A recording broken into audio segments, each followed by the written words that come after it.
Hi everyone, আসসালামু আলাইকুম। আরও একটি নতুন রেসিপি দেখার জন্য আপনাদেরকে ওয়েলকাম জানাচ্ছি।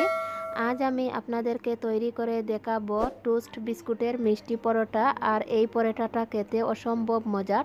আশা করি আপনাদের কাছে আমার আজকের রেসিপিটিও ভালো লাগবে। যদি ভালো লেগে থাকে প্লিজ আমার চ্যানেলটি সাবস্ক্রাইব করবেন আর লাইক শেয়ার কমেন্ট করবেন। পাশে থাকা বেল বাটনটি বাজিয়ে রাখবেন যাতে আমি কোনো রেসিপি ছাড়ার সাথে সাথে আপনাদের কাছে পৌঁছে যায়। তো চলুন দেখে নেই আমার রেসিপিতে কি কি লাগছে। প্রথমে আমি এখানে একটি শুকনো বাটি নিয়েছি। তো আমি এখানে দিয়ে দিচ্ছি 3 কাপ ময়দা। আপনারা চাইলে রেগুলার আটাও নিতে পারেন। তো 3 কাপ ময়দা আমি দিয়েছি। আপনাদের প্রয়োজন অনুযায়ী আপনারা আরও কম বেশি করে নিতে পারেন। তো দিয়ে এখানে দিয়ে দিচ্ছি হাফ টি স্পুনের মতো লবণ, দিয়ে দিচ্ছি আমি 1 টেবিল চামচের মতো বেকিং পাউডার। আপনারা চাইলে বেকিং পাউডার স্কিপ করে যেতে পারেন। 2 টেবিল চামচ চিনি। আমি যেহেতু এখানে মিষ্টি পরোটা তৈরি করছি সেজন্য চিনির পরিমাণটা একটু বেশি দিয়েছি। 3 টেবিল চামচ তেল দিয়েছি। আপনারা চাইলে এখানে বাটারও দিতে পারেন। তো দিয়ে সবগুলো একসাথে আমি হাত দিয়ে মিশিয়ে নিচ্ছি। তো এক্ষেত্রে কিন্তু খুব ভালোভাবে এটা হাত দিয়ে মিশিয়ে নিতে হবে, আর চামচ দিয়ে মিশিয়ে নিলে কিন্তু এটা মিশবে না। তো যখন দেখবেন এভাবে মিশিয়ে নেওয়ার পরে একটু হাতের সাথে মুঠ করে নেওয়া যাচ্ছে, তখন এখানে আমি দিয়ে দিচ্ছি কুসুম গরম দুধ। আমি এখানে হাফ কাপ কুসুম গরম দুধ নিয়েছি। তো দুধটাকে আমি একবারে দিইনি, 2বারে দিয়েছি। তো 2বারে দিয়ে সম্পূর্ণ ব্যাটারটাকে আমি ডোটাকে তৈরি করে নেব। তো এভাবেই কিন্তু আমি হাত দিয়ে চেপে চেপে ডোটা তৈরি করে নিয়েছি। নেওয়ার পর খুব ভালোভাবে এটাকে আমি মতে নিচ্ছি। তো অবশ্যই কিন্তু ডো তৈরি করার ক্ষেত্রে খুব ভালোভাবে এটাকে মতে নিতে হবে। তো এখন হাতে কিছুটা তেল মেখে আমি আবার এটাকে মতে নিচ্ছি। আর হাতে তেল দিয়ে এটাকে মেখে নেওয়ার ফলে আপনার ডোটা খুবই সফট এবং নরম থাকবে সেজন্য। তো দিয়ে এভাবে চেপে চেপে কিন্তু ডোটা আমি তৈরি করে নিয়েছি। তো ডোটা তৈরি করে নেওয়ার পরে আমি একটি ঢাকনা দিয়ে ডেকে এটাকে 15 মিনিটের জন্য একটা সাইডে রেস্টে রেখে দিচ্ছি। তো রেস্টে রাখার পরে 15 মিনিট পরে আমি ঢাকনাটা সরিয়ে নিচ্ছি।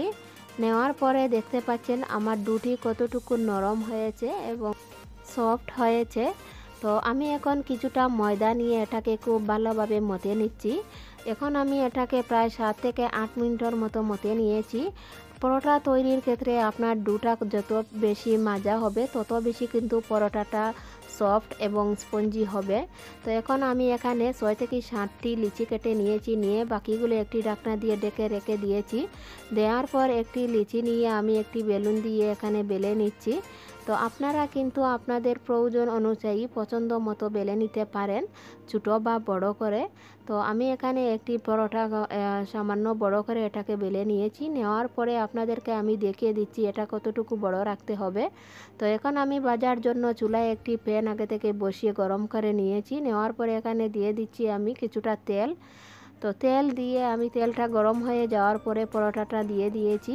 আর এক্ষেত্রে কিন্তু চুলার আঁচটা মিডিয়ামে থাকতে হবে, চুলার আঁচটা কিন্তু বাড়ানো যাবে না। তো দিয়ে আমি এটাকে নেড়ে চেড়ে খুব ভালোভাবে একটু ভেজে নিচ্ছি। যখন দেখবেন দুটি সাইড লাল এবং ব্রাউন হয়ে গিয়েছে তখন পরোটাটাকে তুলে নিতে হবে। তো এভাবেই কিন্তু সম্পূর্ণ পরোটা আমি ভেজে নিয়েছি। আর দেখতে পাচ্ছেন আমার পরোটা কতটুকু সফট হয়েছে এবং নরম হয়েছে। এখন আমি অন্য একটি প্লেটে কিছুটা বিস্কুটকে গুঁড়া করে নিয়েছি। তো গুঁড়া করে নেওয়ার পর এভাবে চিটিয়ে আমি প্রত্যেকটা পরোটার গায়ে লাগিয়ে নেব। আর এক কাজটা কিন্তু পরোটা গরম থাকা অবস্থায় করতে হবে। তো এভাবে করে নেওয়ার ফলে আপনারা এটাকে একটা হট পটে 1 ঘন্টার জন্য রেখে দেবেন। তখন আপনার পরোটাটা গরম থাকা অবস্থায় বিস্কিটের গুঁড়া সম্পূর্ণ পরোটায় লেগে যাবে এবং বিস্কিটের গুঁড়াটা পরোটা থেকে উঠে যাবে না।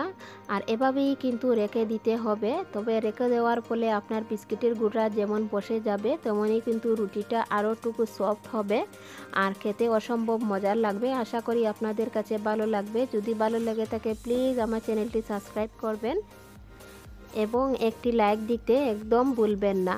আর আমার রেসিপিটি কেমন হয়েছে প্লিজ আপনারা আমাকে কমেন্ট করে জানাবেন। আর আপনারা বাসায় একবার হলেও ট্রাই করবেন। আজ এই পর্যন্তই। আল্লাহ হাফেজ।